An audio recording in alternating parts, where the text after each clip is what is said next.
through the streets of North London.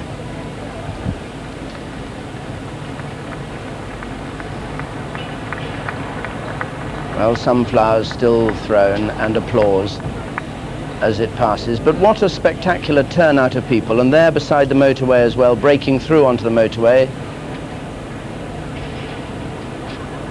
a spectacular turnout still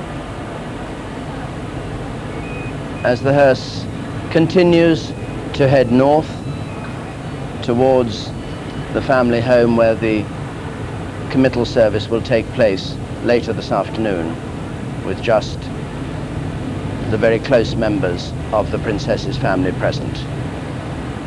We'll be back, of course, to follow these events. You'll see more of the journey north, and we'll see the hearse as it disappears into Althorpe House later on. More people lined up on the streets there. And we'll be hearing people from here in London and from around the country who've been taking part in services or watching this service. Their reactions, quite clearly very powerful emotions, have been stirred by this service today and by the funeral procession. But for the moment, we go over to Martin Lewis for a bulletin of the news. To the Spencer family home, where she will be laid to rest. This morning, her sons, Princes William and Harry, accompanied by their father, the Prince of Wales, the Duke of Edinburgh, and Diana's brother, Earl Spencer, walked behind the coffin on the last stage of its journey to Westminster Abbey. Breaking with convention, Earl Spencer used his funeral tribute to criticise the royal family and renew his attack on the media. First, our correspondent David Loyne reports on the events of the morning. With military precision, but the minimum of military pomp, Diana began her final journey.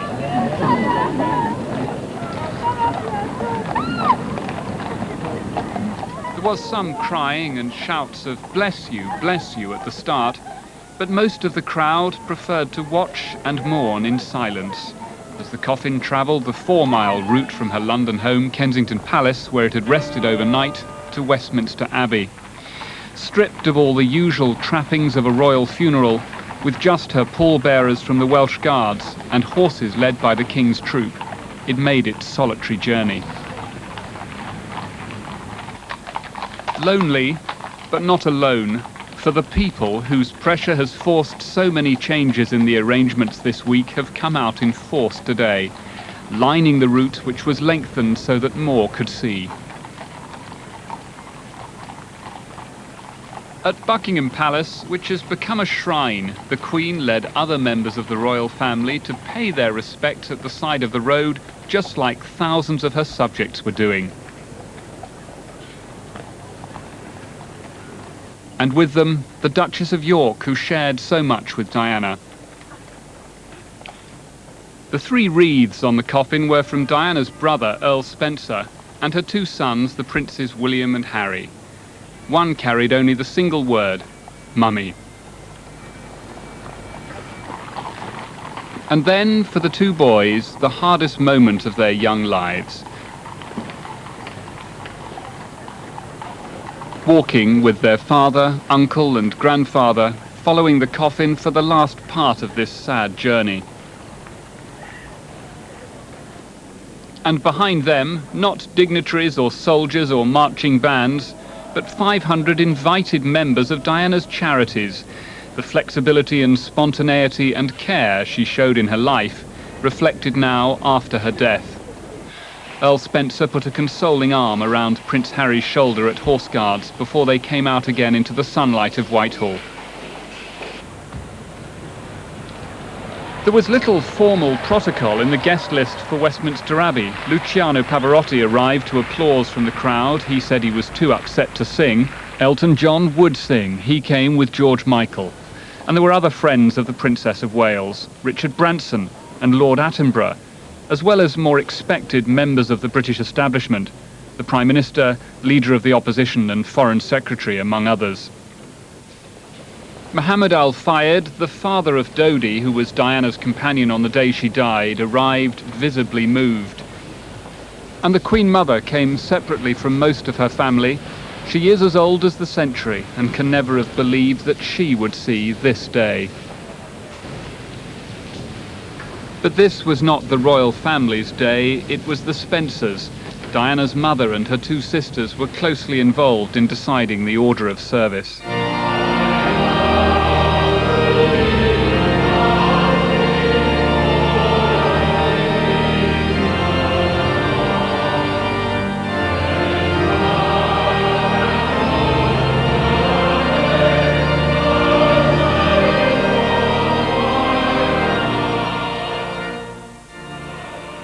Diana's favourite hymn, sung at her wedding and now at her funeral.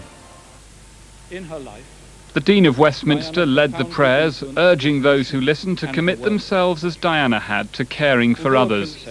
The Prime Minister read a lesson, and Diana's sisters read short poems. And after this long week, Diana's brother, Earl Spencer, only just managed to finish a powerful and passionate tribute. I would like to end by thanking God for the small mercies he's shown us at this dreadful time, for taking Diana at her most beautiful and radiant, and when she had joy in her private life. Above all, we give thanks for the life of a woman I'm so proud to be able to call my sister, the unique, the complex, the extraordinary and irreplaceable Diana, whose beauty, both internal and external, will never be extinguished from our minds.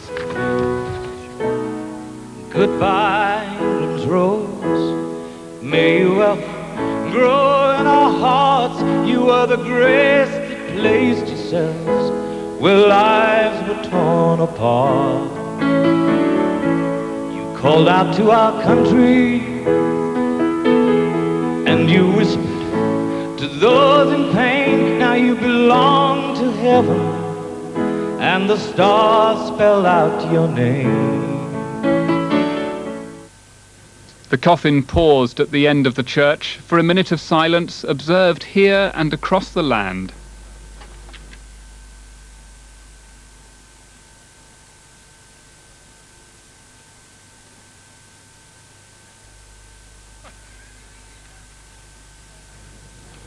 Then Diana's coffin went on its long journey, taking her home to Althorpe. The most modern of women, on a progress across Britain with almost medieval overtones. Flowers strew her way. David Loyne, BBC News. Earl Spencer's funeral oration highlighted differences between Princess Diana and the royal family about how her son should be brought up. He pledged that he, his mother and sisters, whom he called Diana's blood family, would do all they could to ensure that the two young princes were not simply immersed in duty and tradition, but could, as he put it, sing openly as Diana had planned. Earl Spencer also took the opportunity to launch a bitter attack on what he called the media's permanent quest to bring the princess down. Gavin Esler reports. Diana's brother, Earl Spencer, walked to the Abbey behind her coffin, flanked by his two nephews, Princes Harry and William, the Duke of Edinburgh and Prince Charles. But he used the platform of his address to the mourners in the Abbey throughout Britain and across the world, not merely to celebrate his sister's remarkable achievements, but also to refer pointedly to her frustrations with royal life. Diana was the very essence of compassion, of duty, of style, of beauty. All over the world, she was a symbol of selfless humanity, a standard bearer for the rights of the truly downtrodden, a very British girl who transcended nationality, someone with a natural nobility who was classless, and who proved in the last year that she needed no royal title to continue to generate her particular brand of magic. He spoke of her as a very insecure person whose eating disorders were a symptom of vulnerability, the most bizarre life imaginable, he called it, which led her to consider exile from Britain. There is no doubt that she was looking for a new direction in her life at this time. She talked endlessly of getting away from England, mainly because of the treatment that she received at the hands of the newspapers. I don't think she ever understood why her genuinely good intentions were sneered at by the media, why there appeared to be a permanent quest on their behalf to bring her down. It is baffling. My own and only explanation is that genuine goodness is threatening to those at the opposite end of the moral spectrum. Then, standing not far from the royal family and with hundreds of millions of viewers watching in central London and on worldwide television, Earl Spencer directly raised the unhappiness at the core of her life, promising the young princes would not be suffocated by the strains of royal duty. She would want us today to pledge ourselves to protecting her beloved boys, William and Harry, from a similar fate. And I do this here, Diana, on your behalf. We will not allow them to suffer the anguish that used regularly to drive you to tearful despair. And beyond that, on behalf of your mother and sisters, I pledge that we, your blood family, will do all we can to continue the imaginative and loving way in which you are steering these two exceptional young men, so that their souls are not simply immersed by duty and tradition, but can sing openly as you planned. We fully respect the heritage into which they have both been born, and will always respect and encourage them in their royal role. But we, like you, recognize the need for them to experience as many different aspects of life as possible, to arm them spiritually and emotionally for the years ahead. In a week when protocol has repeatedly been shredded, Earl Spencer's remarks produce thunderous applause at a funeral. And their implications will echo beyond these walls, the ceremony and the crowds of mourners into the future of the monarchy itself. Gavin Esler, BBC News. Tens of thousands of people spent the night along the procession route to secure a vantage point to watch the funeral cortege. Many based themselves at Kensington Palace to witness the start of the procession. Our court correspondent Clarence Mitchell was there. As dawn roused slumbering mourners at Kensington Palace, the crowds here knew that what they were about to witness would be painful. But in the respectful silence of their anticipation, there was unity, a sense that they had to be here. Behind Diana's former home, the gun carriage that would convey her coffin before the eyes of millions around the world was being readied. The horses to draw her at rest before performing their solemn duty. And when Diana began her journey to her final resting place, the cortege moving through the people, for some it was overwhelming. It was beautiful though, elegant. It was, I kept thinking I knew that I knew it had happened, but I realized I still was in shock until I saw it. It was a very sad occasion. I don't think this country is going to see anything as sad for a long time. Can you describe your emotions as she went by? Not really. I can't. To pay their respects, to mark Diana's passing, to simply say goodbye to their princess. That's why everyone here came onto the streets in such numbers. Witnessing the cortege was, for many, the culmination of the week's profound emotions.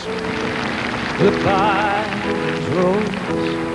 May you well grow in our hearts.